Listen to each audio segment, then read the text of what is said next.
Hello everyone! Thank you so much for coming to Graphicsly first ever Clip Studio Paint workshop. We have partnered up with the amazing Webtoon team to share with you how to create Webtoon from start to finish. 6 artists will present across the 2-day event. Each artist will cover a different topic on Webtoon creation. We are excited to learn with you. I'm your host for the session, Mario Quiñones. Before we start, we have some housekeeping items to go through. This session will be approximately 60 minutes long. Use the link in pinned message to chat to ask any question. Due to time constraints, not all questions will be answered. Please respect the presenters during the sessions and only self-promote and exchange social media info during the commercials. All the sessions will be uploaded to YouTube later on. This workshop is brought to you by Graphicsly, the official distributor of Clip Studio Paint in North America, South America, and Europe. We can't do this with our amazing sponsor, Clip Studio Paint, Webtoon, and Wacom. Clip Studio Paint is the leading app with all the features you need to create your comic series ready to be published on Webtoon Canvas. Webtoon is one of the largest digital comics platforms in the world, with over 75 million monthly readers. Webtoon Canvas is the site of our platform where any artist can post their webcomic. And Wacom is the global leader in the pen display and tablet market for creative users. As a technology company, they provide cutting-edge digital ink solutions for a wide range of partners using and producing smartphones, tablets, and digital stationery. Day 2 opens with the amazing Sigeel, the creator of Blood Stain and Punderworld. Backgrounds are important for establishing mood in a scene. Linda is an expert using the different weather, elements, and colors to add to her storytelling. We are incredibly lucky to have her present this topic. Thank you so much. Now we'll pass the session to Sigeel. Hello everyone and welcome to the workshop. My name is Linda Chase and I'm the comic creator on Webtoon Canvas. Just like Mario said, my works are Punderworld and Blood Stain. And Blood Stain is one of my first webcomics. It's a silly slice of life comedy about an eccentric, sleep-deprived scientist and his anxious assistant with an overactive imagination. And Punderworld is about Hades and Persephone's love-struck misadventures, which is also a comedic reimagining of the myth, hence the silly name. Okay, so what else do I say about myself? I create all my comics digitally using Wacom Cintiq. As you can see, this is a 13-inch Wacom because I don't have a lot of space, and I've had it for 10 years and it didn't die since, so let's not jinx it. And I will obviously be using Clip Studio Paint, which is an amazing program, and like it has so many shortcuts, and I cannot recommend it enough. So I will be talking about environments. So let's get started. This is the one. Okay, so I already made a sketch because we are short on time, and I wanted to at least have a general idea of what I wanted to do. So first thing, what are environments and what are they used for? Environments or backgrounds are important narrative and visual elements to any comic. They are there to establish location and set the mood, and they also contain items that your characters can interact with. So as much as I would like to have the comic without any backgrounds in it, that's sadly not possible. So, okay, so how do I create backgrounds? As you can see, I sketch it out in a rough way. And then there's this amazing thing that Clip Studio has that I haven't found in any other program, or maybe I just didn't dig well enough, and that is the perspective tool.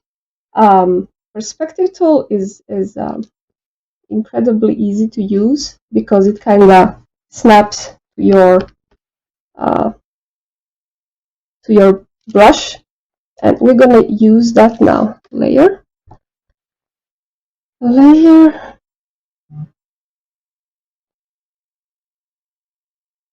layer. Where was it?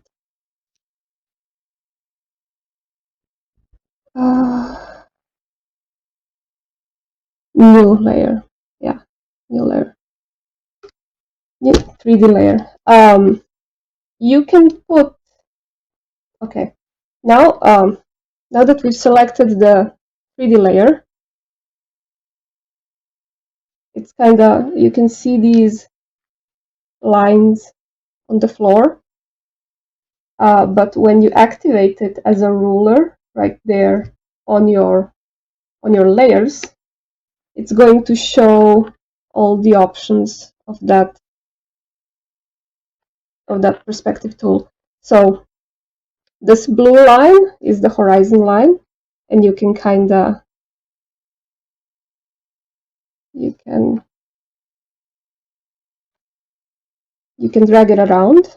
I also apologize if you can't understand me due to my Slavic accent. I'm from Croatia, so I am trying my best to sound to be understandable at least. Okay, so where do we want to put the line, the horizon line? Let's put it a little bit above them.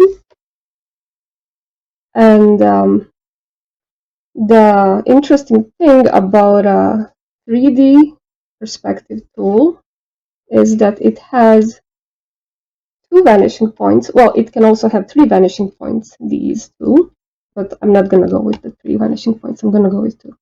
So where is the second one? Second one is all the way somewhere on the other side, but is it this one? They're a little bit hard to see, unfortunately. Okay, I'm just going to test how this looks like.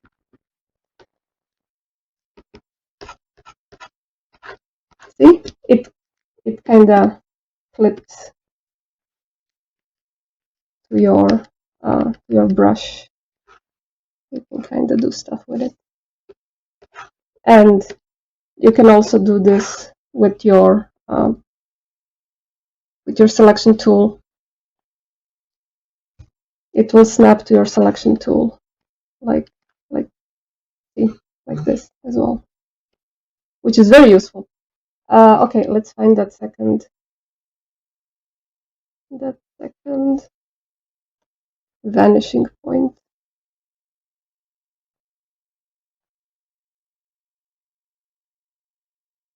This one, I think.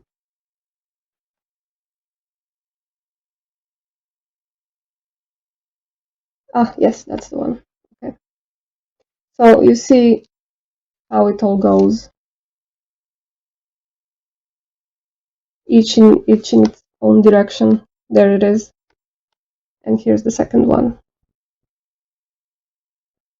So let's put it a bit further away. Okay. Hopefully that's that. Okay, so now what I'm gonna do, the way I do my comics is I don't bother with lines. When it comes to backgrounds, I don't bother with lines. I just directly paint on the background so that I don't waste any time. So I'm just going to, oh, I think I overdid it a bit with the,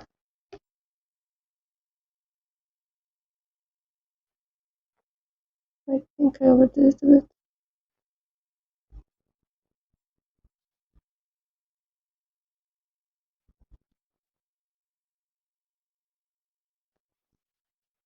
Okay, let's try now. Yeah, okay, it's a bit better now. Okay, so this sketch is set on multiply so that I can see what I'm doing underneath the layers, and I can kind of lower the opacity just so that I can see what I'm painting.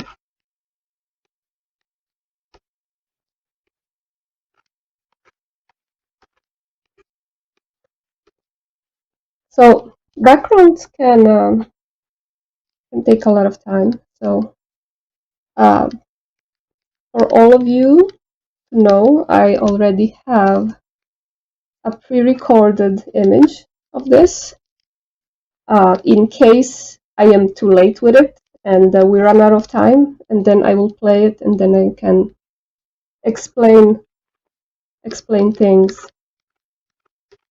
as I'm doing it.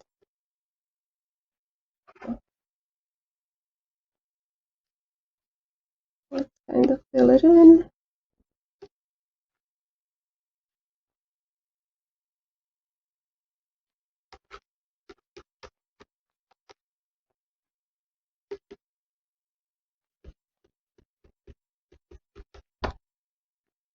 What does the sketch look like?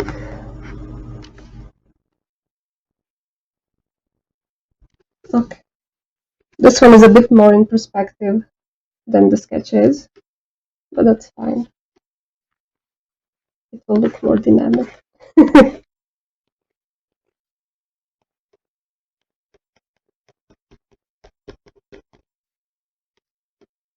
Let's hide this so that we can work with it better.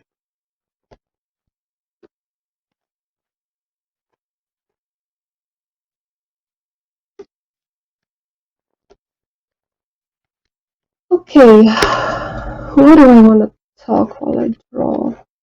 What do I want to talk about? Oh, okay. There is I don't know how many of you have quick access, but that has been a lifesaver for me for ages because I don't have to go to these upper parts. I just flat out customized my own tools that I always use, and they're always here, and I don't have to search them either here or here. So this is a super useful thing. Another thing that's a lifesaver for me is the subview. It's because you can put any piece of reference inside of this, and I will show you just by drag and dropping it.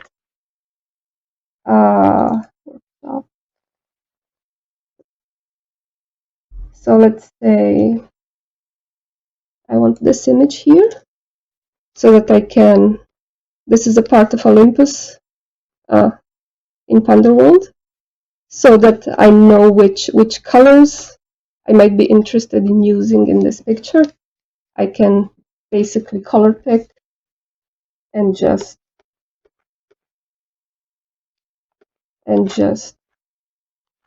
add it. And it's as simple as that. Like this is the best color picking. Like it's better than swatches. I will get attacked for this, but to me this is better than swatches. Okay. Moving on. We are adding more details here. So this may look very boring right now, but this is going to pay off later. I'm sure a lot of people also use 3D models for backgrounds and may think that this kind of painterly method might be a bit of an overkill or a waste of time. But I have been working in this kind of method. Well, I didn't have the perspective tool or Clip Studio, but I have been working with this method and I didn't know how to use 3D models for 10 years now. So I am very used to this kind of method, and it's the thing that I am most comfortable with. So we are going to be putting these base colors, and this image is going to be saved, and it will be able to be reused on multiple panels. So basically, this part that you see right now, this is a very boring part where you just need to put all the base colors so that later on you can add mood like night, I'd like,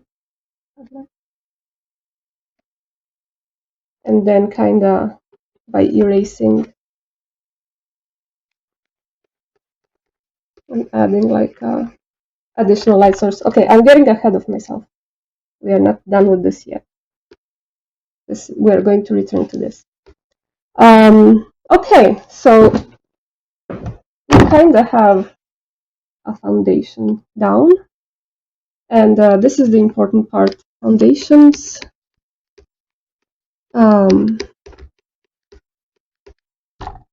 What was I going to say? Foundations are important. Okay, there's this this other method that I'm using. I will now. I use brushes, and I use self-made acid. So basically, now I have this floor that looks very boring and basic. But I made myself floor, and I will load that floor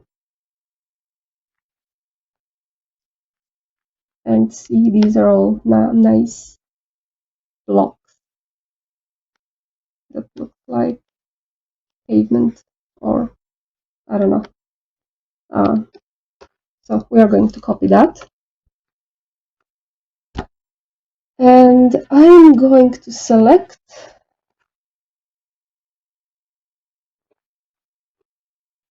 why won't you select what I want? Okay, never mind, I'm gonna select it like this.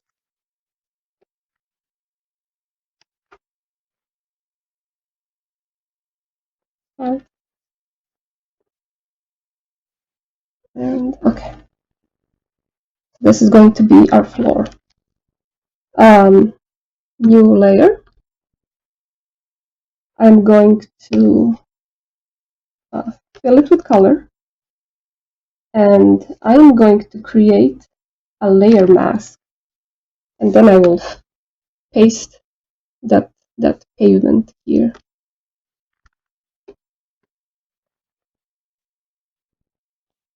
So now I will use a clipping mask, so it will connect to that mask that we had. Okay, what did I do? Okay, icon. Okay, so now it's inside the mask, and now you can use the free transform, and you can transform it at will. And that's just no hassle. You can have a textured floor in no time.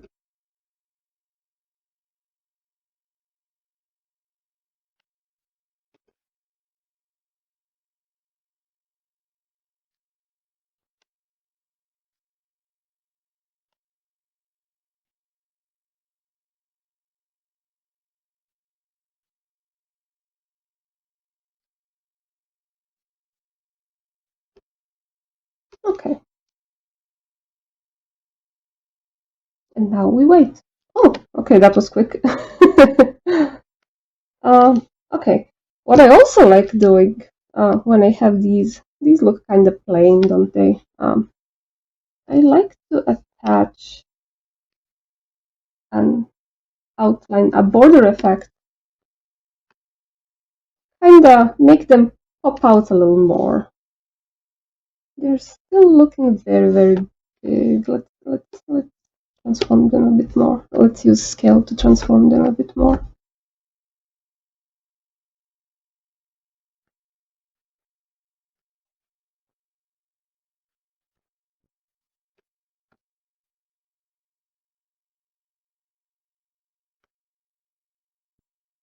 Okay, this is okay for now.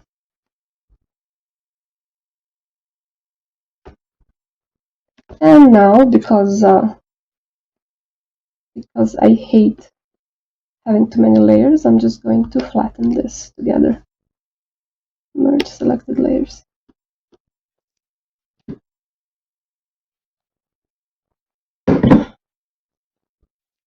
Okay, what's next? Brushes. We need brushes. See this fence over here? We are going to recreate it here as well. So we're going to make a new layer. And I'm going to use the brushes that I have. Okay, so another thing that I like about Clip Studio is that it doesn't waste my time. Like I said, I have been working I have been working for 10 years, but I wasn't using Clip Studio because I didn't know about Clip Studio. I was using Photoshop. And what I like about Clip Studio is that it allowed me to not waste my time, which means I made so many brushes in Photoshop. And when I moved to Clip Studio, I was like, oh no, I'm going to have to make all the brushes from scratch. No, you can just directly pull them and use them. And I'm going to show you how. Okay, let's go. There we go, brushes. This is a brush set. You just pull it here where it's free. Where did it go?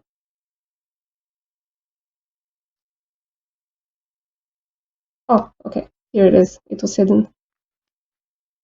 Ta-da! And they all have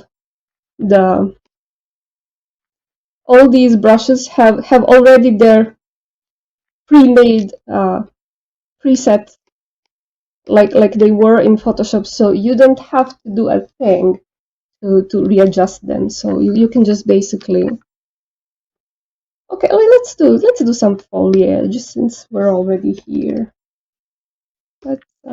Let's do some plants. Should we make a base first? Nah, let's just, okay, let's remove this. We don't need this. Nature is chaotic and we don't need perspective tools for nature.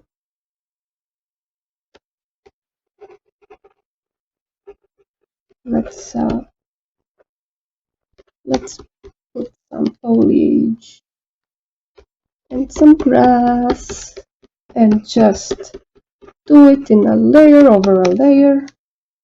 And we're just going to, as my husband always says, blob ross it. Just use blobs. Trees are your friend. Oops.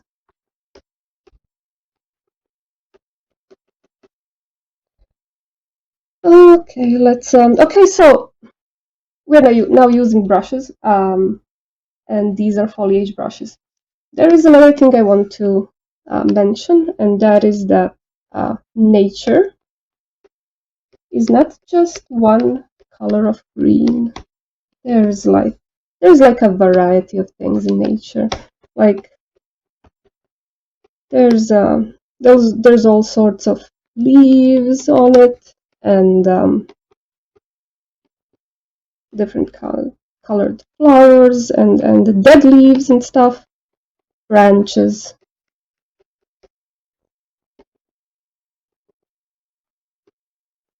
I'm just looking at these pillars at how miserable they look, but never mind, we're gonna get to that later. Okay, leaves. Oops, why did I use white? Okay. So yeah, nature is a variety of things. You will never go to a meadow and see a golf course, if that makes any sense. So it's not mowed, mowed, mowed. I think it's it. There's a lot of stuff happening.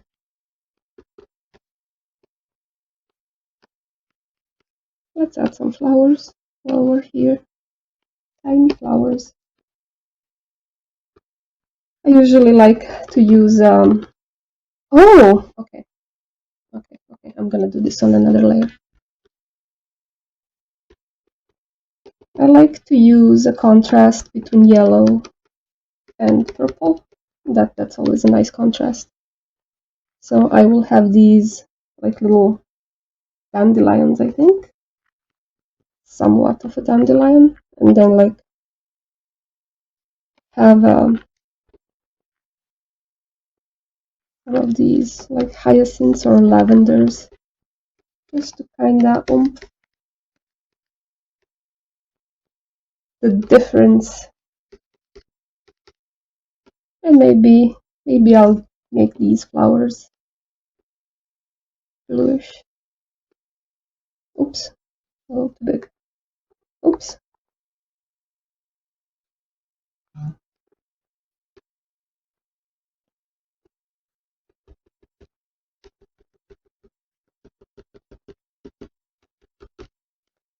Okay. Man, that green looks depressing. Okay, let me do something about it. Let's see what hue saturation does with it. Let's add some saturation maybe. Okay, that's a little better.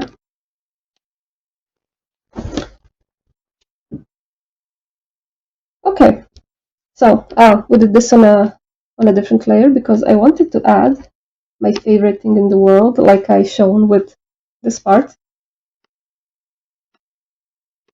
Border effect.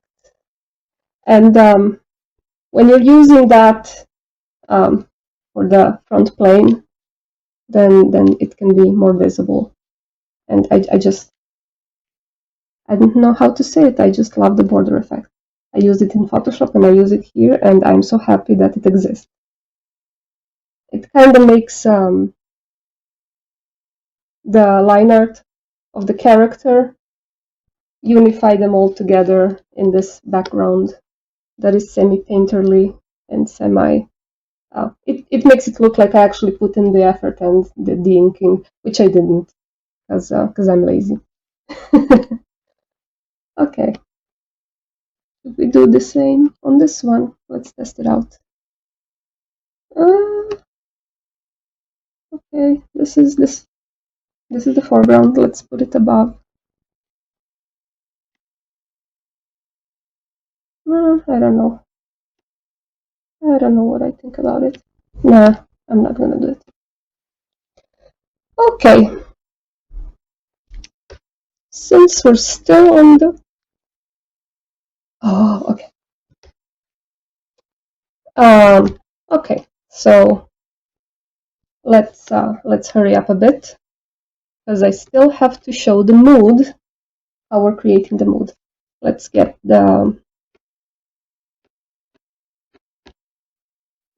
some ornamental brushes. Make a new layer, grass layer, and a whoosh. I'm going to scale it a little bit. Okay, I know this looks very sloppy, and I apologize, but we are on a timer, so I am basically just showing you the gist of it. Oh! I deleted everything. Oops. Okay.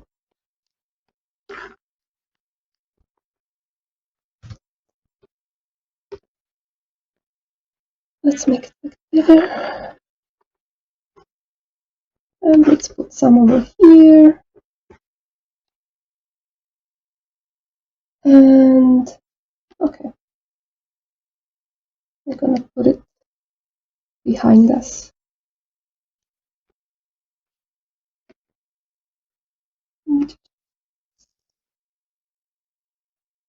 Okay.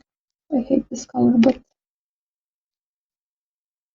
we can fix it by clicking on the lock transparent pixels and just color that in if you're not satisfied. Okay, let's flatten that. Merge with layer below.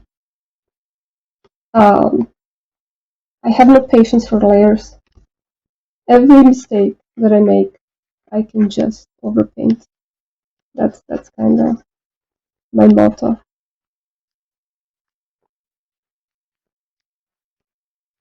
Okay, let's let's quickly do stairs, and then we'll do a quick background, and then we can move on to mood.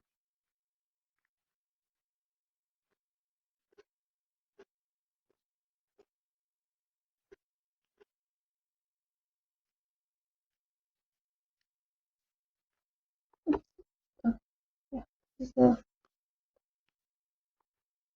what did I do?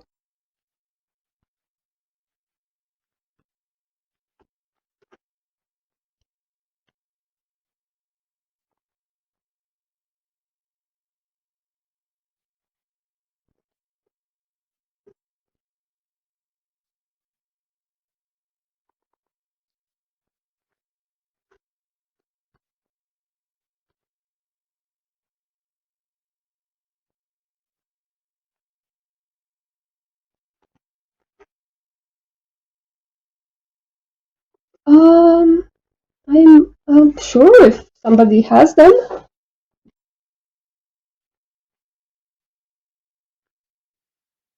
All right. Okay, Linda, thank you to all of you who have been sending all of your questions. There are a few ones that are more popular among the others, so let's go with those ones first. Okay, sure. Do you have any? Okay, so do you have any go-to places online to compile reference photos and color palettes for backgrounds?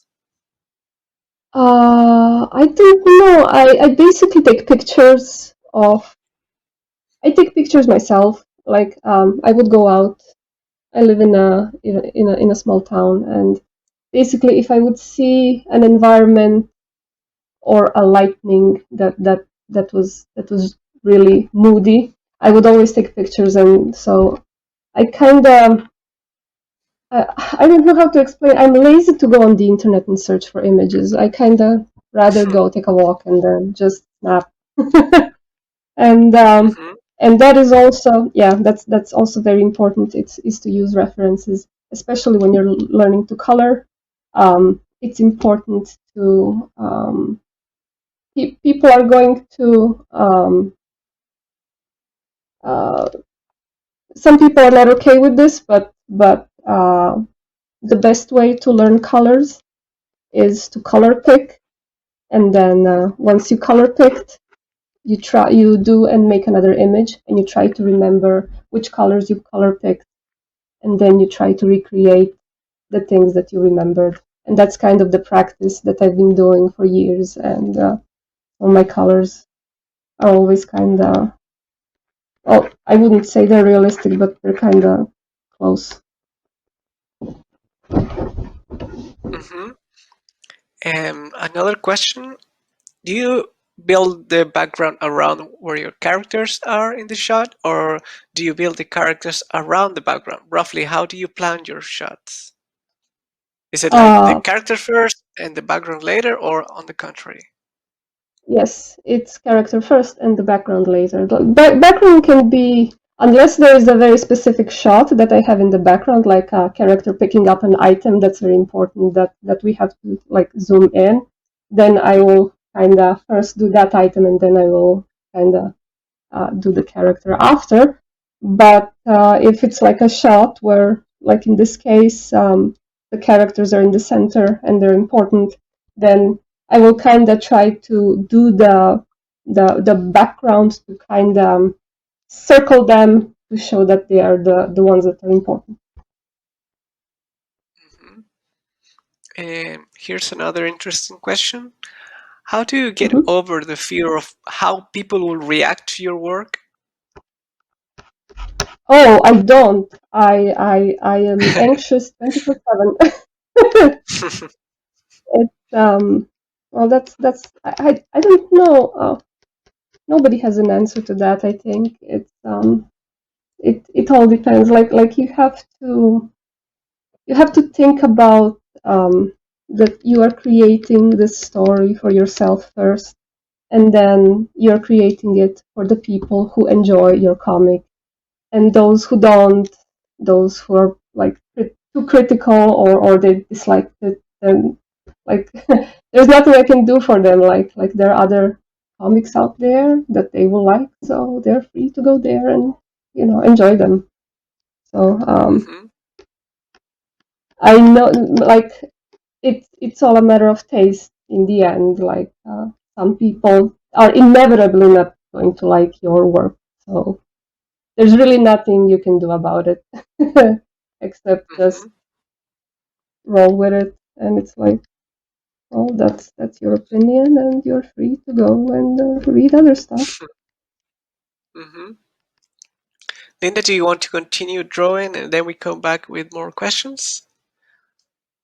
Uh, okay, I will just quickly finalize this part so that we can then move on to the mood setting, and then we Okay, can thank you. go back to more questions. Awesome, thanks. You're welcome. Thank you for the questions.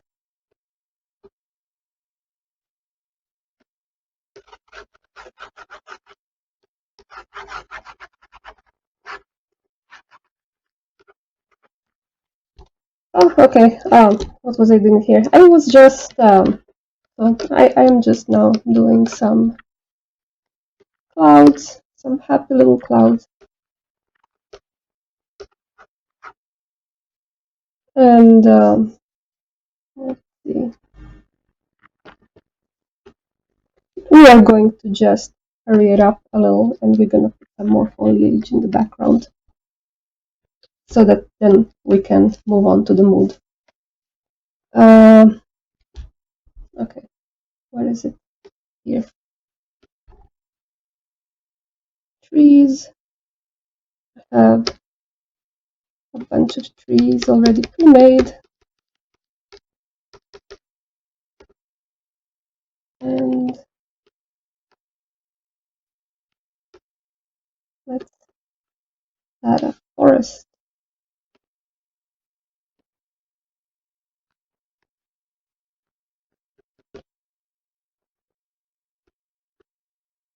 And I don't like this. Why is this green so depressing? I am going to blend it in a bit. Okay, so what I'm doing here, okay, I think it's not working because of this. So, so what I'm doing here is I'm separating this whole background into planes.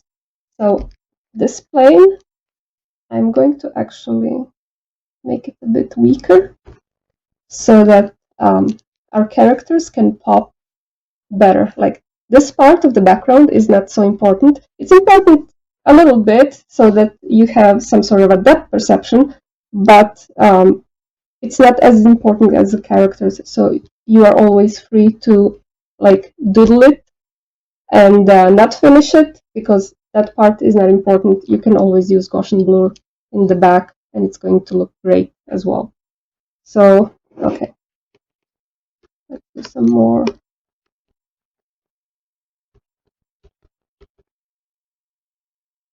blobs. Where did they go again? Okay. Blobs, blobs, blobs. Nature.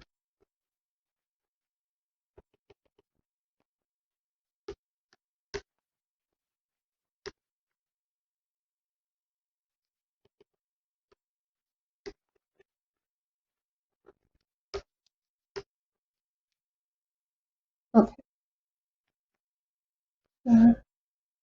Merge with layer below because I hate layers. Uh, how would this look with a stroke? Huh. Would look okay, I guess. Okay.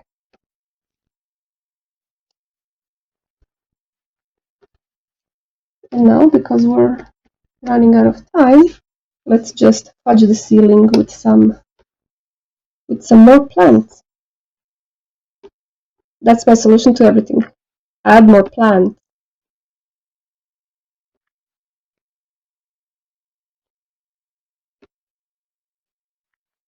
Roses, roses.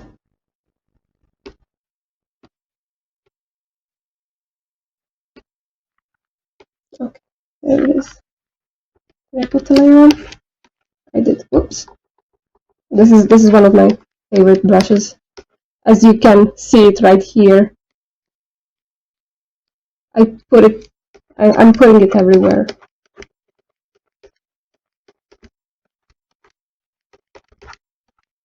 So we're going to lock that layer and we're going to add a bit more color to it.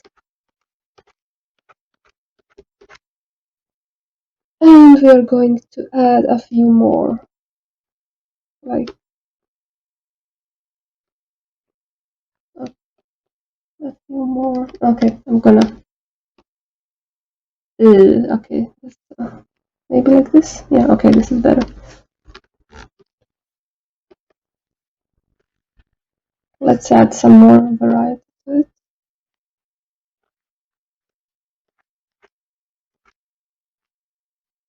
And maybe a few flowers here and there.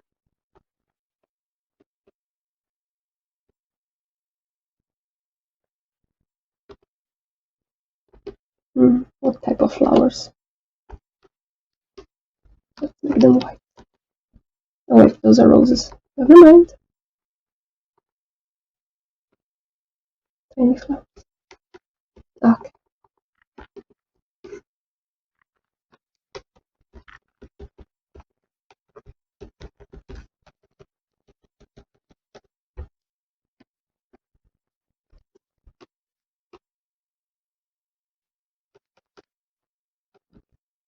Okay, let's put some. Okay, this is somewhat done for now. What are we gonna do now? Now we're gonna flatten it out again.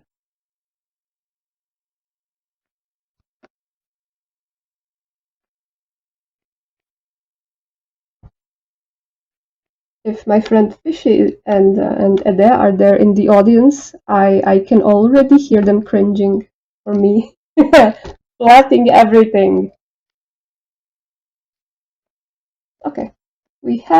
Okay, so now we have the front plane and the middle plane and the back plane.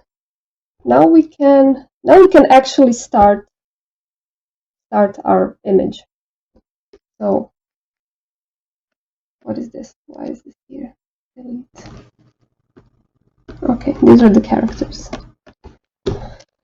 Layer, new raster layer. So what kind of a mode do we want for this one?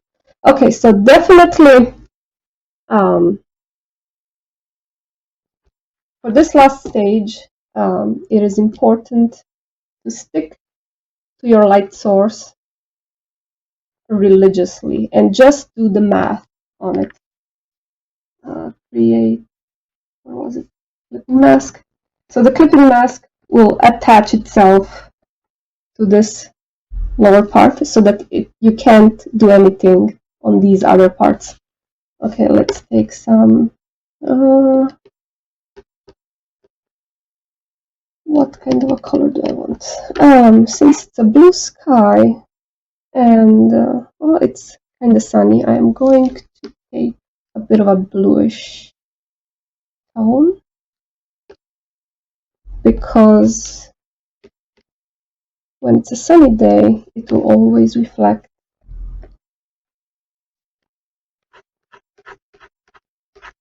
the sky. Okay, no, this part. So I will put this on hard light. Hard light. There we go. It looks kinda yellow though. Let's add some more blue. Why are you like this? Oh, this is the wrong thing. Okay. What am I doing? Am I erasing? I'm erasing. This part.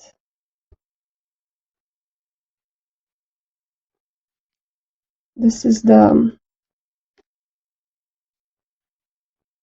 This is going to cast a shadow, and you can basically do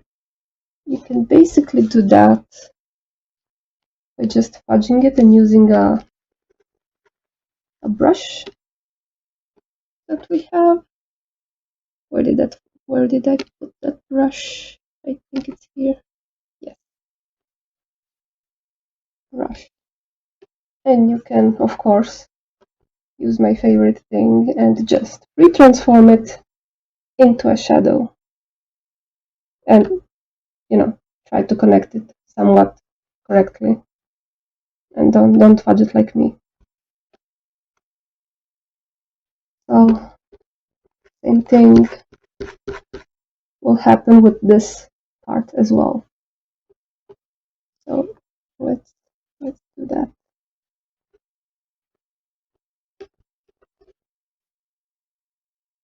So yeah, light source is coming from the other side. So it's obvious that the shadows are going to be on this side.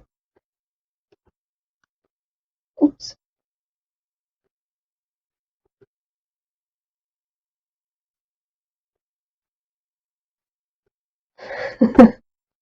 Me constantly saying, oops. Somebody is going to quote me. Oops, Linda, 2021.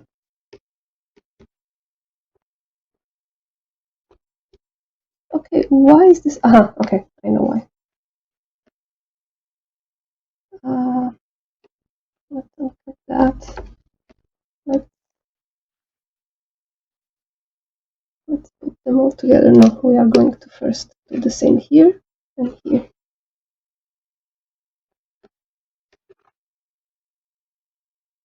And transfer.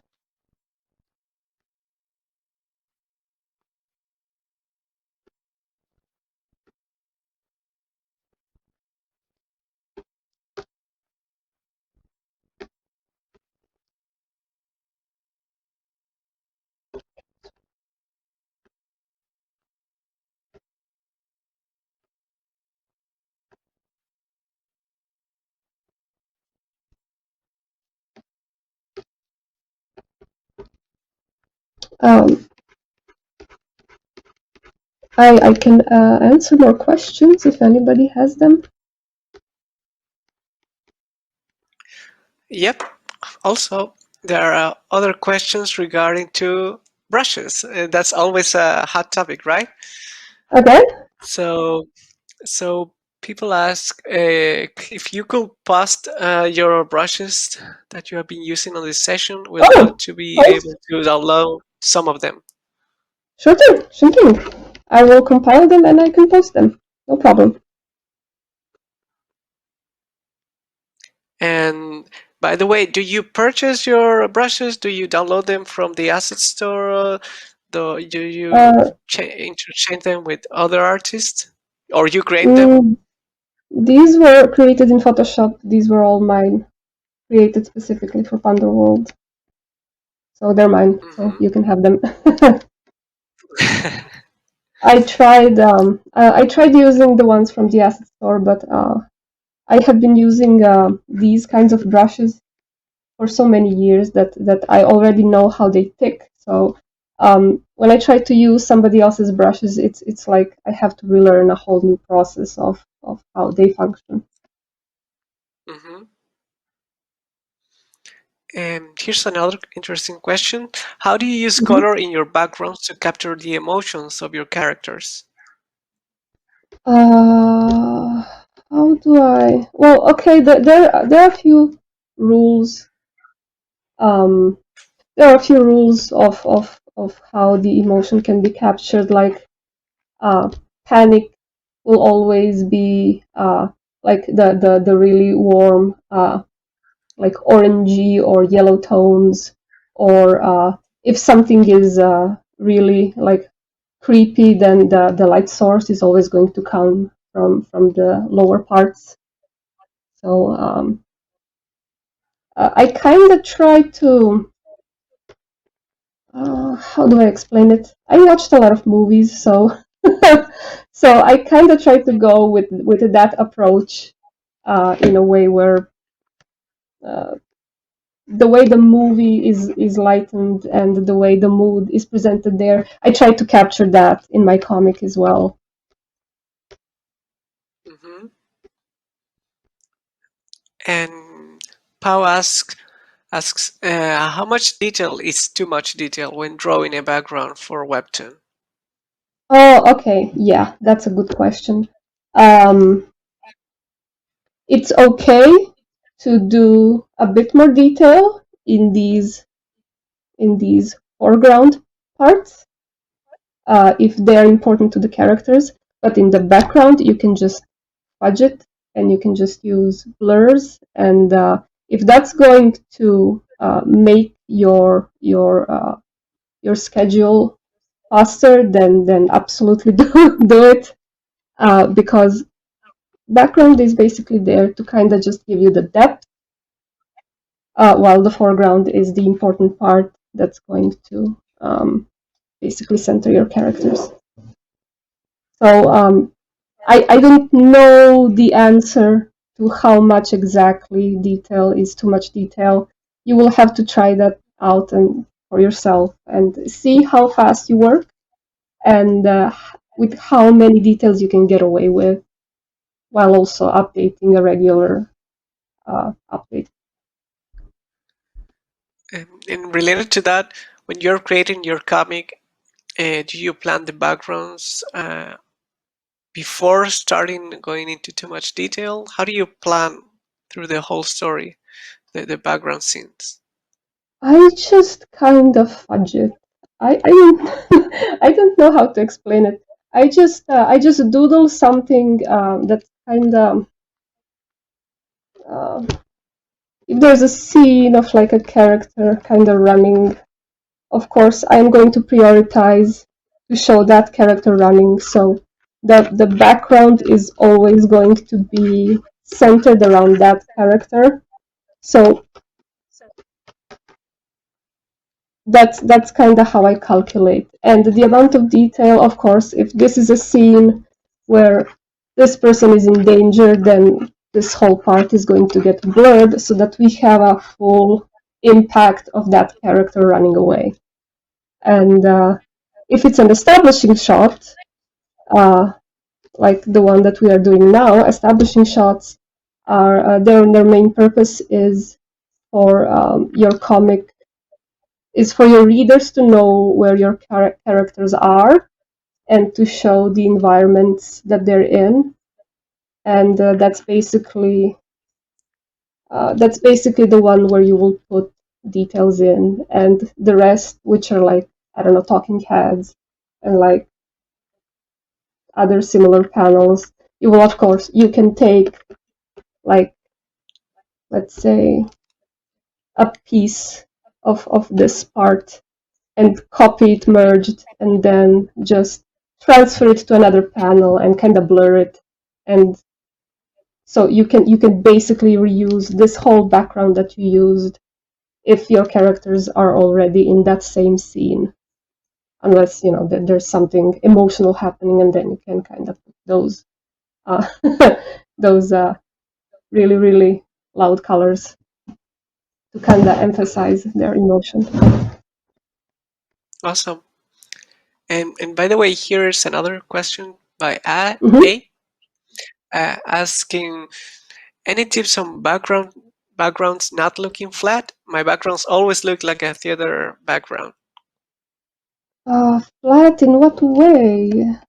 I don't know.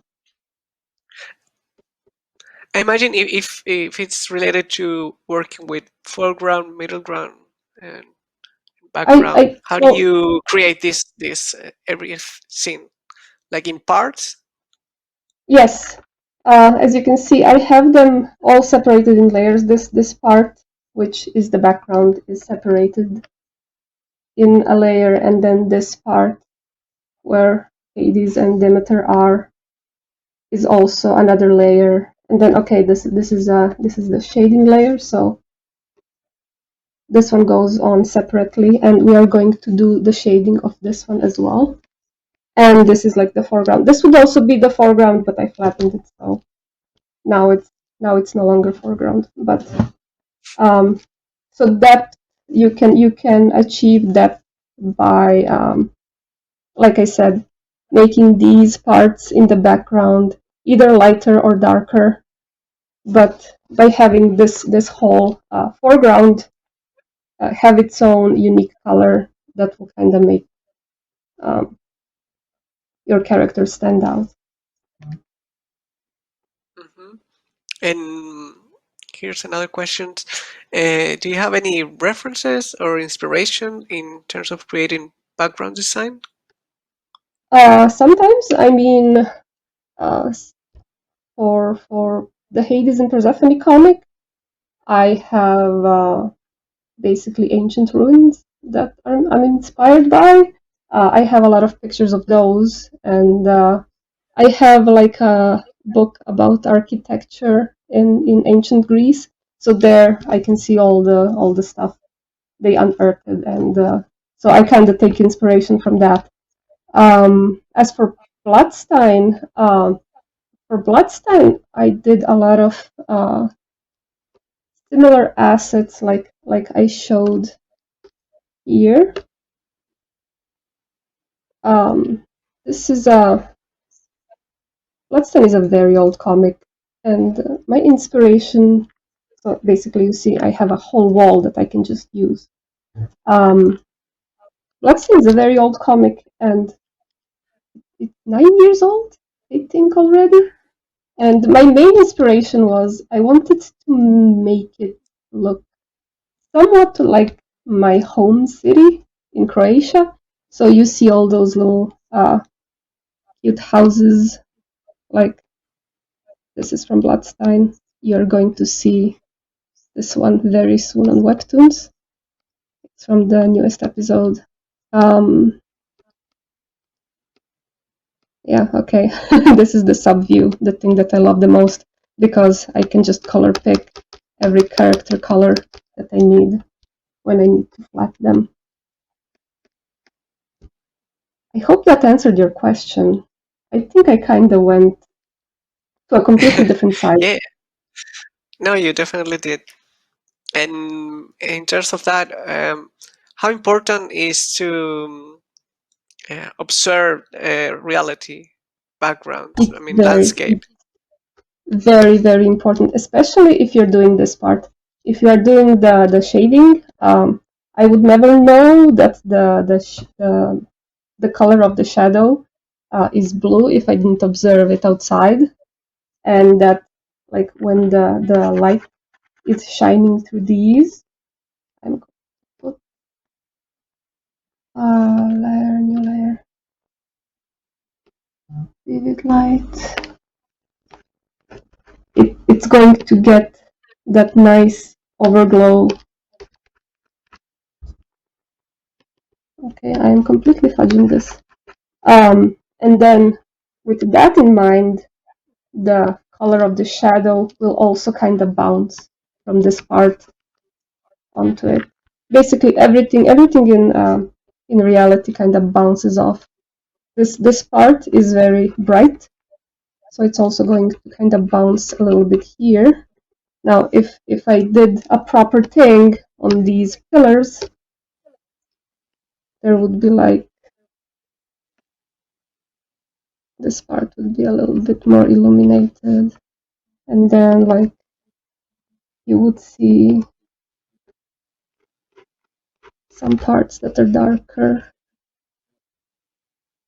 and so on. Oh wait, I'm working on the wrong layer. Of course I am. Oh, well, never mind.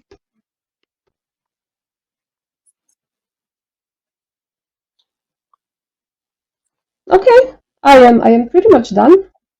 So we can do the questions if we still have a bit of time. I can actually show, if that's okay. I would like to show the things that I prepared. So this, you've seen me create this from scratch, but I have another like 2 or 3 videos that are like I think 4 minutes or so. Is that okay? Can I show those videos? Okay. Yes, definitely. Okay. Let's go.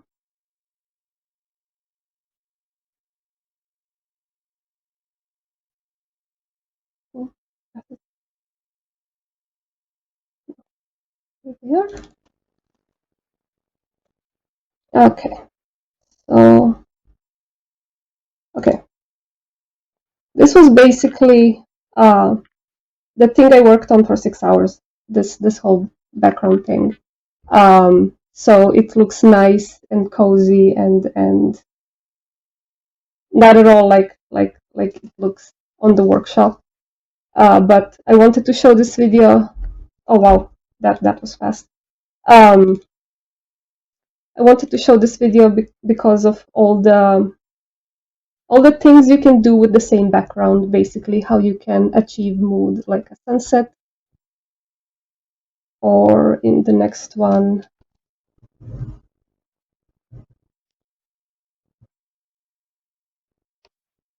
I am going to show night scenes, where I basically use the same method where I put hard light, and then this part is linear light.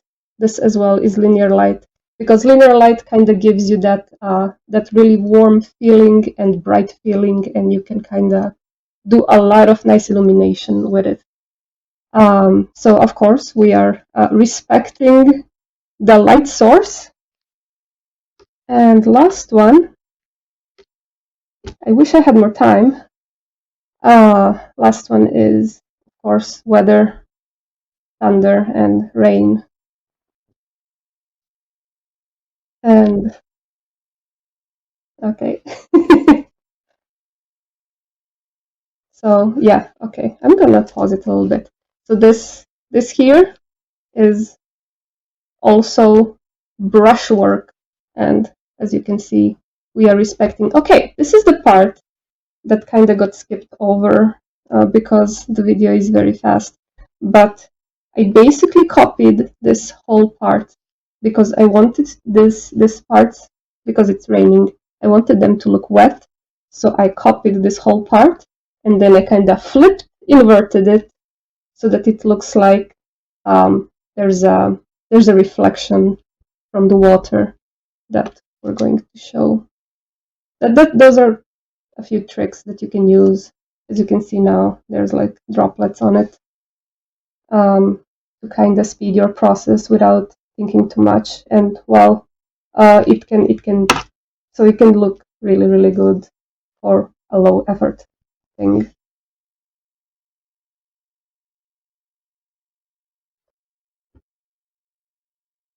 So I actually thought these were like 4 minutes, but they're actually 1 minute.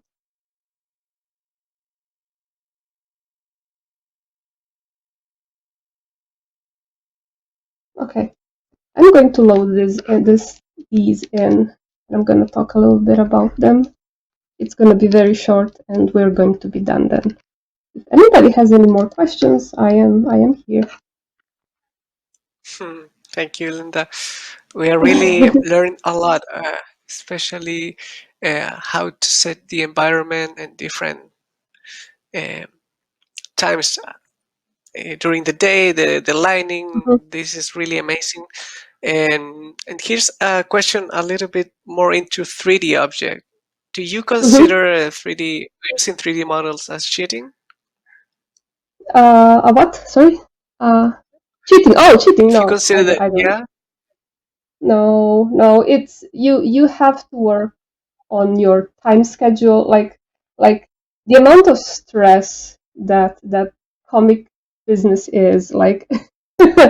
um, you have to spam your episodes fast, because like your readers love you and all, but they're also a little bit impatient, and you also want to kind of capture that that that wave, the rolling with it wave.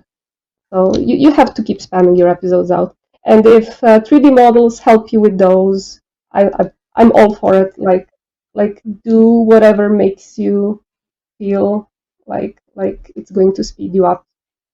Like I said, for me, I'm doing this all by hand because I have been doing this for 10 years and I'm so used to it by now that doing 3D models would actually slow me down. Mm-hmm. And do you have any tips for painting plants Oh, or organic objects? It's observe, take notes on what you see outside. That's basically what I did. Make brushes. That's my answer to everything. Make brushes. Basically, go outside and observe. There's always like different plants.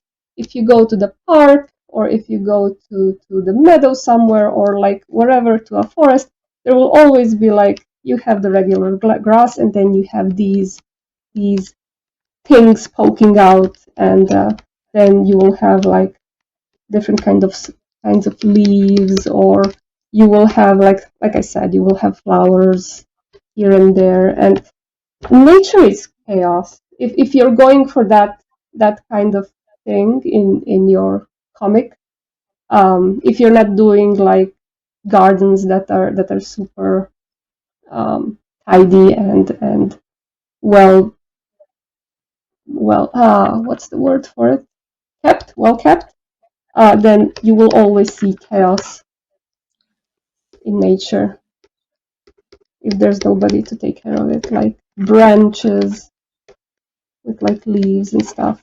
You will always. This is a masterpiece. This okay. This is a. Oh wow! I can save this. I haven't saved this at all. So yeah. Oh, I think I forgot to time lapse. Yep. Oh well. I will post these other time lapses. Yeah, okay. What I wanted to say is what did I use for these? Of course, hardlight. Hardlight is my go-to thing for all the shades, and a lot of people use multiply, and multiply is also great. But I love hardlight because it gives a bit of color to everything. Like multiply. Let's use. Let's see what actual color this is. This is this kind of a blue purplish thing, and let's see how it would work if we put multiply on it. This is normal. Let's do multiply. So it's very dark as opposed. Okay, this is also normal. It's because I color picked. Oh wait, I'm an idiot. I could have just used this other thing. There. I mean, I wanted to go for a more lighter mood. I used hard light.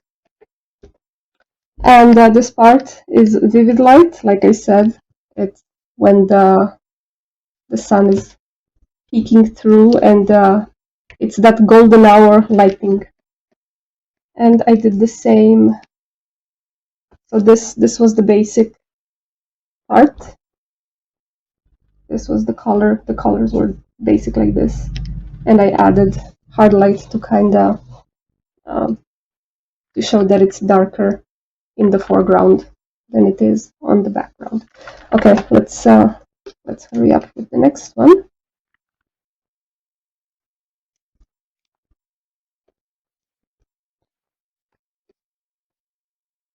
I did the same here, but I also kind of added a few brighter tones because there's a light source here, a tiny light source, and there's a bigger light source here.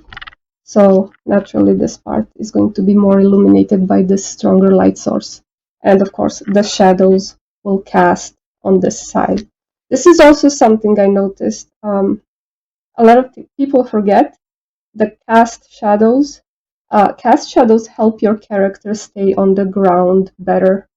It kind of makes them unified with the background that you have. So never forget to put a shadow. If you have a light source somewhere, always cast a shadow from your character. If you need to do this, I sometimes do this because I forget. I will, if I don't have this light source as obvious, I will sometimes draw. Where is it? I will draw a little sun, and I will lock that layer so that I don't mess with it, so that I can't do anything with it or flatten it with other stuff. And then I will just draw and work with that light source, like calculate the math of the shadows that are going to go from that light source. Like it's going to be highlighted here, it's going to be highlighted on this part and on this part, and of course there's going to be a shadow here. Okay, that one's done. Let's quickly go with the rainy one.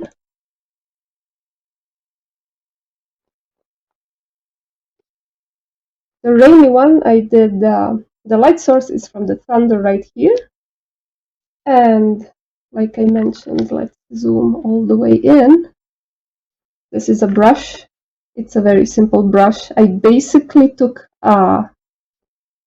this brush and I squished it all the way and basically used the spraying effect. I don't know why it doesn't want to do it. Oh, there it is. Spraying effect. You can kind of do the particle size and brush tip thickness. You can kind of squish it. Yeah, okay, let's squish it like this. And then with the angle, you should be able to. Why is my computer not responding to me properly? Brush density, spring effect. Where was it?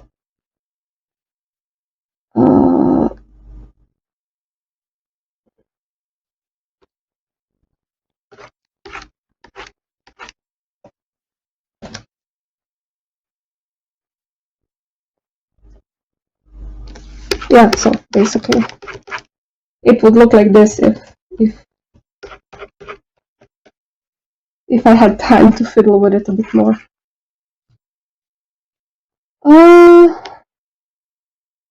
So yeah, reflection, water will always have a bit of reflection. You can also see a bit of reflection from Hades here, because they're standing in water and there's stuff dripping because it's raining. And colors. What colors did I use here? Also hard light. Hard light for this one. Which color specifically? Normal.